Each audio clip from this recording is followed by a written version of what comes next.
os portugueses iniciaram a escravidão de negros no século XV, quando conquistaram a costa africana.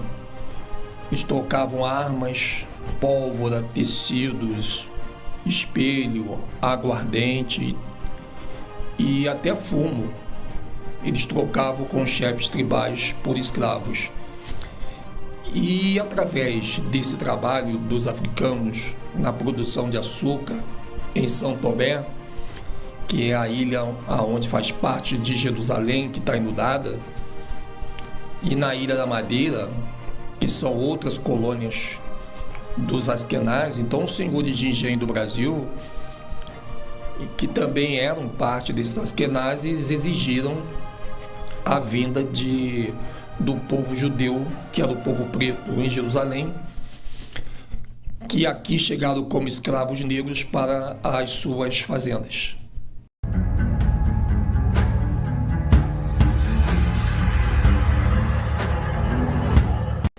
Os negros nunca tiveram uma atitude passiva diante da escravidão. Muitos quebravam ferramentas de trabalho e colocavam fogo nas senzalas, outros cometiam suicídio, e era grande o número de suicídios, tamanho era o sofrimento físico, e muitas vezes até por causa da fome comendo terra. E tinha ainda quem se entregava ao banzo, grande tristeza que causava falta de apetite e levava à morte por inanição. A forma mais comum de rebeldia, no entanto, com certeza era a fuga, o que veio ocasionar hoje as favelas do Brasil.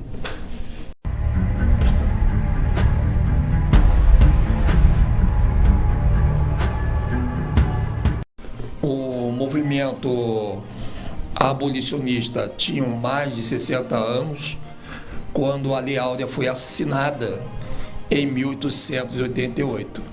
E isso mobilizava muitos intelectuais da época, como escritores, políticos, juristas e também a população de uma forma geral.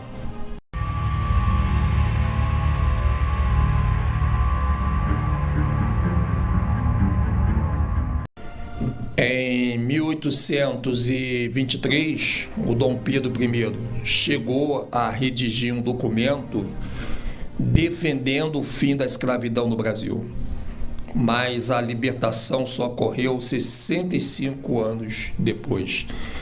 Então, muitas tentativas de pessoas brancas na época, que tinham um coração, lutaram para terminar essa grande desgraça que acometia esse povo preto. Só que, na época, não se tinham, aqueles que buscavam a história, nenhuma noção de quem era esse povo preto, que hoje nós sabemos que é a tribo de Judá, que veio para a terra aonde já estavam os seus irmãos, as outras 10 tribos. Então, a casa de Judá, Benjamim, Levi, a metade de cada um que se dividiam, formam aí as 12 tribos de Jacó em pleno solo americano que nós vivemos.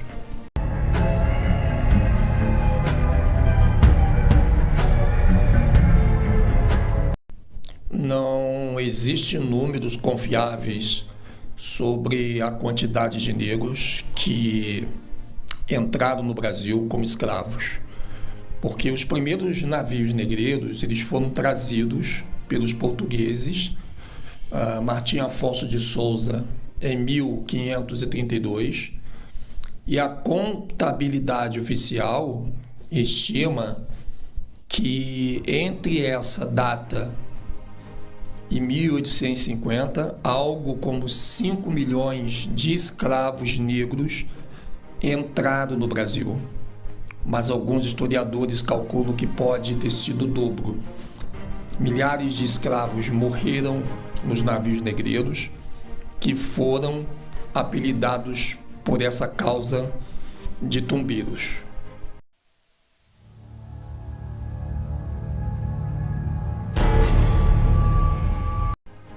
eles vieram para desempenhar todas as funções possíveis, dos trabalhos domésticos aos agrícolas, dos serviços leves aos mais pesados.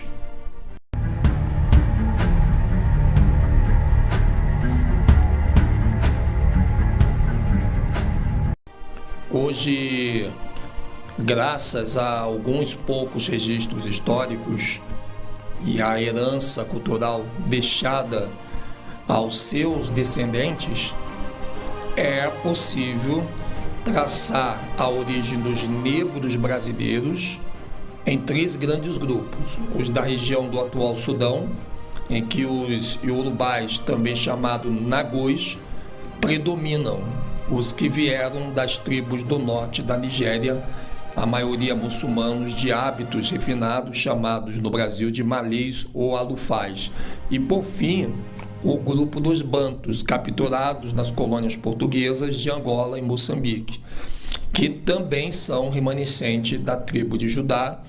A Nigéria, ela tem uma parte de povos pretos que eles não são da tribo de Judá, eles são de Ismael, e isso tem que se fazer uma análise bem precisa para não se confundir as origens das verdadeiras nacionalidades.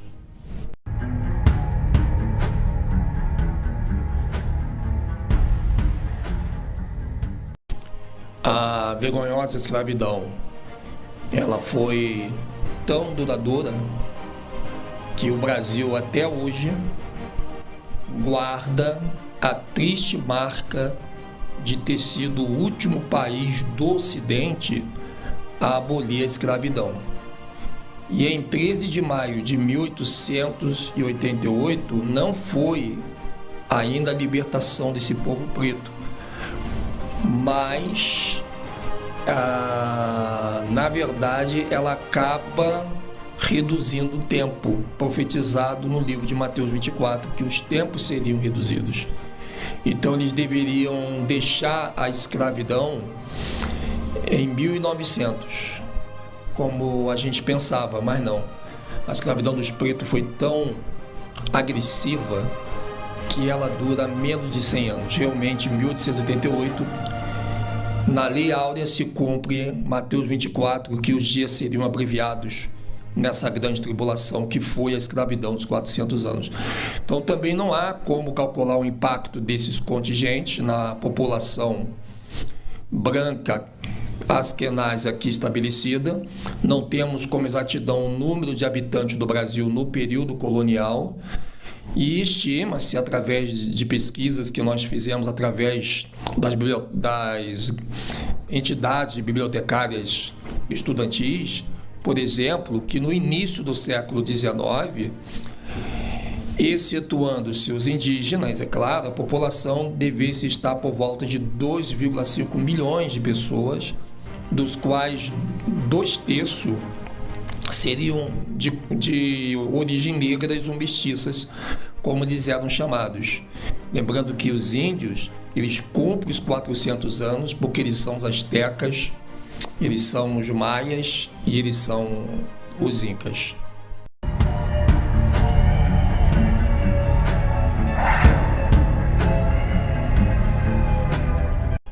A festa de Nossa Senhora do Rosário, a padroeira dos escravos do Brasil colonial, foi realizada pela primeira vez em Olinda, Pernambuco, no ano de 1645. E a santa já era cultuada na África, era levada pelos portugueses como forma de cristianizar os negros.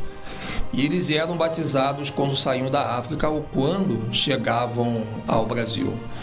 E muito da questão do próprio candomblé, da Umbanda e Quimbanda, ao contrário do que muita gente pensa que é uma religião afrodescendentes, ela é uma religião da Pachamama dos próprios espanhóis, que nas mãos dos pretos dá essa figura mais pesada que nós conhecemos como candomblé.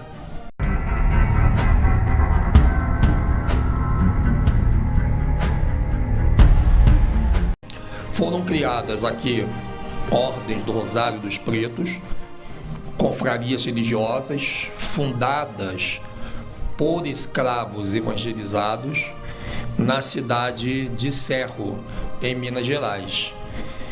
E ali acontece a maior de todas as festas, na primeira semana de julho, desde 1720.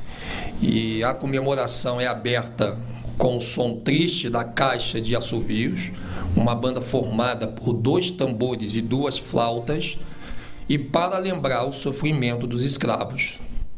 Então, grupos se fantasiam em homenagem à lenda de Nossa Senhora do Rosário. E ela saiu do mar e, ao ser chamada por índios, não se mexeu. E o mesmo aconteceu com marinheiros brancos. A santa só atendeu aos escravos, que tocaram bem forte os seus tambores. Foi assim que ela veio para a terra. E esse episódio ela vai encaixar no espiritismo, que hoje nós vemos muito apreciação sempre no dia 1º de janeiro, como a própria Iemanjá.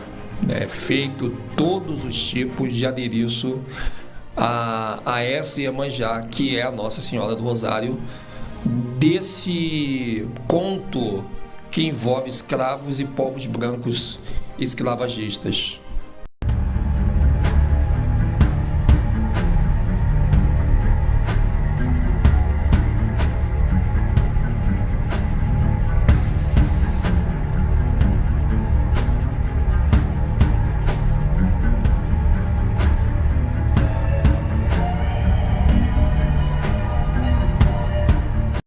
Com exceção de países africanos, o Brasil tem hoje a maior população do povo preto do mundo. E essa é a tribo de Judá.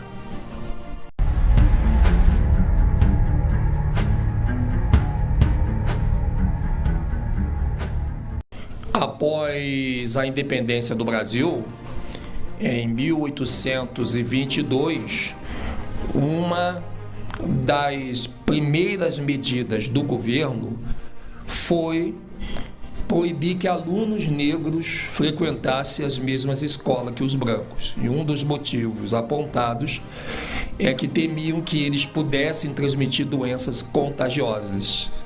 E essa questão da doença ela já vem desde a escravidão. E quando nós falamos das pessoas brancas, não é do povão europeu, mas dos filhos dos próprios escravagistas.